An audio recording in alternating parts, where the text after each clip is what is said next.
Good morning. How are you all today? Thank you all for visiting with us again, and I welcome you to Bible class with Andre and Betty. We're continuing our studies today, and we are in chapter 9. And we will be looking at the man born blind is healed, Healed. And so spiritually, we're all born blind. And until we're born again, we can see natural things, but we can't see spiritual things. And so there's an analogy that Jesus is going to show us of why he healed this blind man. And it will be verse 39 in this same chapter where he explains. And so the man born blind is healed, John chapter 9, verse 1. And as Jesus passed by, he saw a man which was blind from his birth. And his disciples asked him, saying, Master, who did sin, this man or his parents, that he was born blind? So they are looking at this man as being born blind as a result of sin in the man or in his parents. So Jesus in verse 3 answered, Neither had this man sinned nor his parents, but that the works of God should be made manifest in him. So the man being born blind is not a result of his sin or of his parents' sin, but to show the wonderful works of God that Jesus came to do, pointing out the fact that the works of the devil is to steal, kill, and destroy, but that Jesus came that we might have life, and that more abundantly. So the very opposite of what we see in the world is what this blind man and Jesus healing him represent. And I will emphasize that again when we get to verse 39. So Jesus says in verse 4, I must work the works of him that sent me while it is day. The night cometh when no man can work. And that's pointing all the way to the consummation of all things. During this day of grace, we are the light of the world. But until Jesus finished the work of redemption, he alone was the light of the world, and light is given to reveal what's in the darkness, and light and darkness cannot coexist. So he says in verse 5, as long as I'm in the world, I am the light of the world. So this just pointed to the fact that the sin debt had not yet been paid at this point in his earthly ministry. Verse 6, when he had thus spoken, he spat on the ground and made clay of the spittle, and he anointed the eyes of the blind man with the clay. Verse 7, and said unto him, Go wash in the pool of Siloam, parenthesis, which is by interpretation sent. So this is what the pool of Siloam means. So the man went his way, therefore, and washed and came seeing. And this is what happens to us when we're born again. We're washed in the blood, and whereas we were blind, now we can see the things of God as recorded in Jesus's conversation to Nicodemus in chapter 3. So this blind man, when he followed the instructions of Jesus, he came again seeing. He washed and then he came seeing. Verse 8, the neighbors therefore, and they which before had seen him, that he was blind, said, is not this he that sat and begged? So not only was he blind, but he was a beggar. Verse 9, some said, this is he. Others said, he is like him. But he said, I am he. There are always questions when person comes out of the world and turned from idols unto God, wondering if this is the same person that I've always known. And there's always questions about a believer's position in the world. But this man's testimony is that you don't have to wonder if it's me. I am he. Therefore, verse 10, said they unto him, how were thine eyes open? And this is a question that's understandable because he had previously, before this point, been blind, and now he's able to see. So the question is, how did this happen? He answered in verse 11 and said, a man that is called Jesus made clay and anointed mine eyes and said unto me, go to the pool of Siloam and wash. And I went and washed, and I received my sight. So I obeyed the instructions of Jesus, followed his instructions, and now I see. And this is much like what happens again in John chapter 3, when Nicodemus asks, how can a man who is old be born again? Does he have to enter into his mother's womb and be born the second time? And this event goes on to say, unless you are born of the water and the Spirit, you cannot see and you cannot enter the kingdom of God. So this man at this point does not know who Jesus is.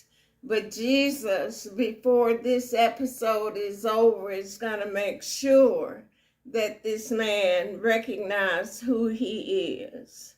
And verse 12 says, then said they unto him, that is the people, where is he?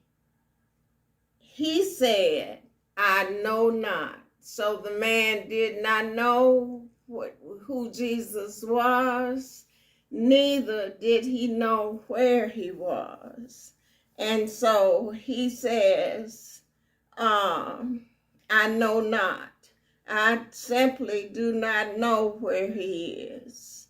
And then the people in verse 13, they brought to the Pharisees him that aforetime was blind, and they are looking for answers to why this blind man is now able to see. And so they were not satisfied with the man's answers. So now they're going to bring him to bring him to the religious leaders. And it was the Sabbath day when Jesus made the clay and opened his eyes. And we know Jesus did many miracles on the Sabbath day. And the Pharisees and scribes and Sadducees were always in controversy with Jesus about doing the works of God or doing what he does on the Sabbath day. They had a misunderstanding of the reason and the purpose for the Sabbath day. And so, verse 14, and it was the Sabbath day when Jesus made the clay and opened his eyes. Verse 15, then again the Pharisees also asked him how he had received his sight. And he said unto them, he, speaking of Jesus, put clay upon my eyes, and I washed and do see.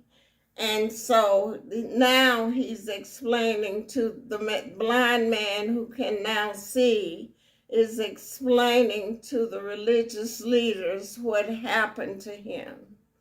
Therefore said some of the Pharisees in verse 16, this man is not of God, because he keepeth not the Sabbath day. Others said, how can a man that is a sinner do such miracles? And there was a division among them.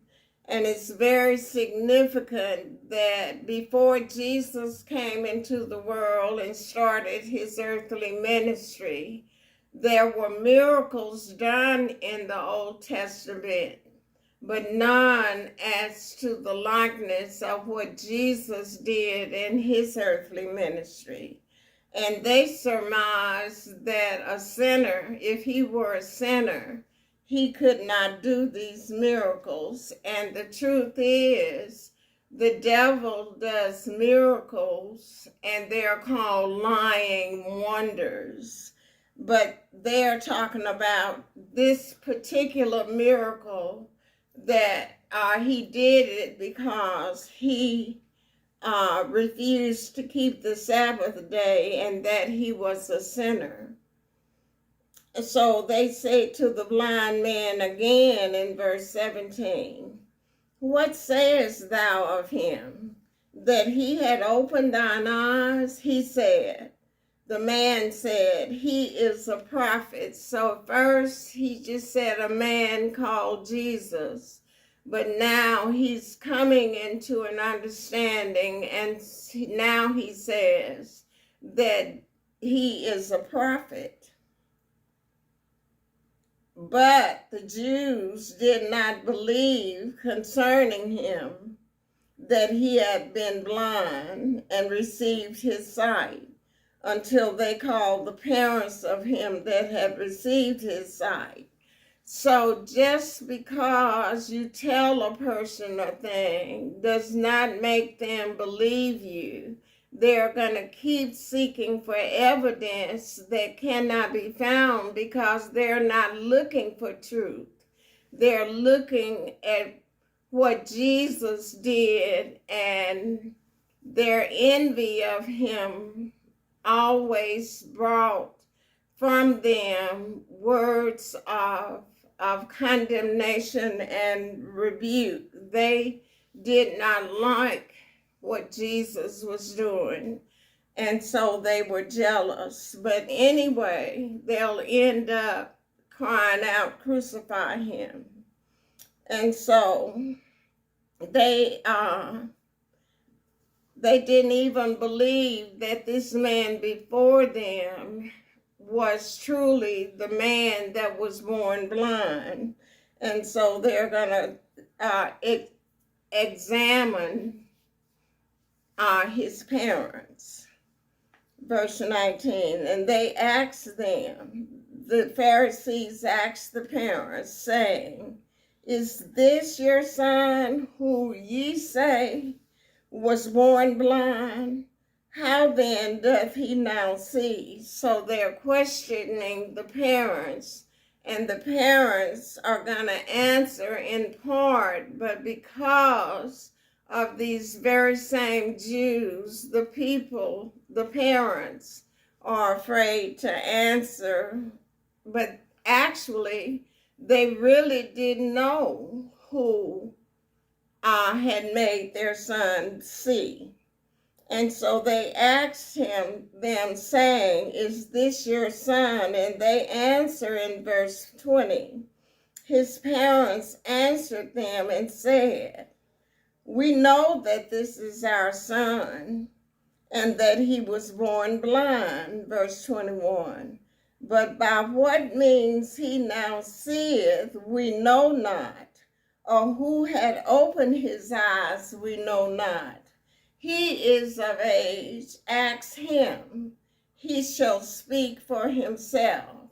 And it's always necessary for the person who has just found the Lord and has been born of him should confess openly that they are now believers and in the family of God. But they had a reason more for why they said this, and verse 22 explains this. "These words spake his parents because they feared the Jews. For the Jews had agreed already that if any man did confess that he was Christ, he should be put out of the synagogue." And so their reason is that they didn't want to get put out of the synagogue, but also that they had not met Jesus themselves. So they say to the Pharisees, "He's of age, ask him." Verse 23, "Therefore said his parents, He's of age, ask him." Then again, verse 24, called they the man that was blind and said unto him, "Give God the praise. We know that this man is a sinner." So the second time they're calling Jesus a sinner because he had performed this miracle on the Sabbath day. And he answered and said, the man answered and said, "Whether he be a sinner or no, I know not. But one thing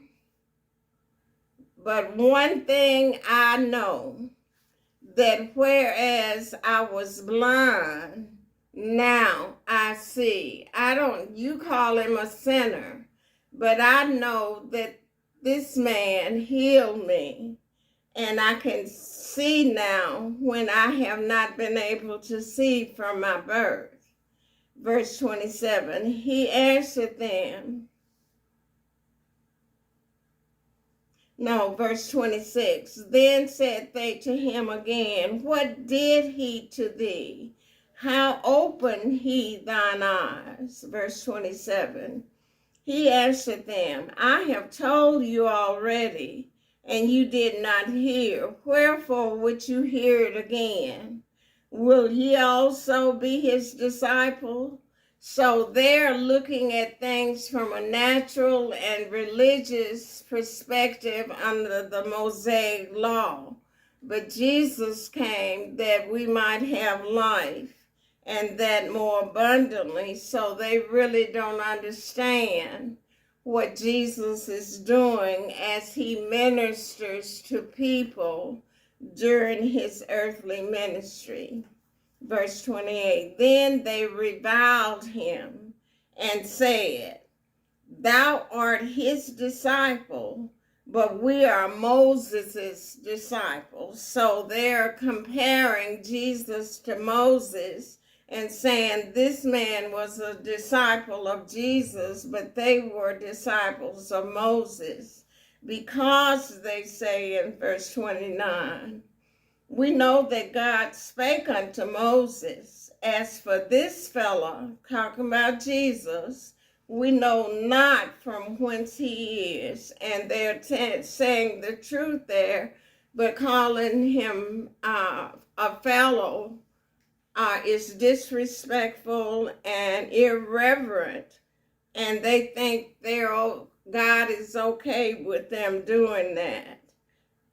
So then in verse 30, the man is contesting with the religious leaders, or at least he's entertaining their questions, but he's responding boldly about what had happened to him. So verse 30, the man answered and said unto them, why, herein is a marvelous thing, that ye know not from whence he is, and yet he hath opened mine eyes. Verse 31, now we know that God heareth not sinners, but if any man be a worshiper of God and doth his will, him he heareth. And so this is the words of the man blind that was now seeing. He's speaking in verse 31 to the religious leaders and saying, you see what has happened to me, but you don't believe, and you know that if he were a sinner, he couldn't do what he's done to me. So he's putting the ball in the religious leaders' court.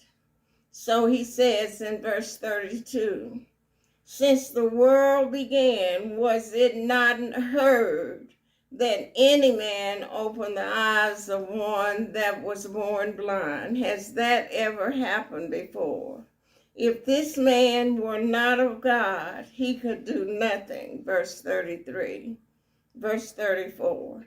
They answered and said unto him, thou wast altogether born in sins, and dost thou teach us? And they cast him out. And so they considered themselves righteous in telling this man, you were born a sinner, you're still a sinner, and what are you talking about? And because of him testifying that Jesus had healed him and showing them who he was, they cast him out of the synagogue. So in verse 35, Jesus heard that they had cast him out. And when he had found him, Jesus found the man. He said unto him, dost thou believe on the Son of God? So now Jesus is gonna let him know that the one who's called Jesus, whom he called a prophet, is the Son of God. So he asked the man, dost thou believe on the Son of God? The man answered in verse 36 and said, who is he, Lord, that I might believe on him? Verse 37. And Jesus said unto him, thou hast both seen him, and it is he that talketh with thee. So he's saying you're looking at the Son of God as we speak. So Jesus is making himself known to the man that was born blind and now is seeing. Verse 38, and he said, Lord, I believe, and he worshiped him. And so after this conversation, the man knew who Jesus was and he worshiped him. Now this is the key to why Jesus, the work of God on this man who was born blind, is the explanation of what Jesus did in healing this blind man. Verse 39, and Jesus says, for judgment I am coming to this world. Why? That they which see not might see. Those who are spiritually blind may see. and that they which see might be made blind.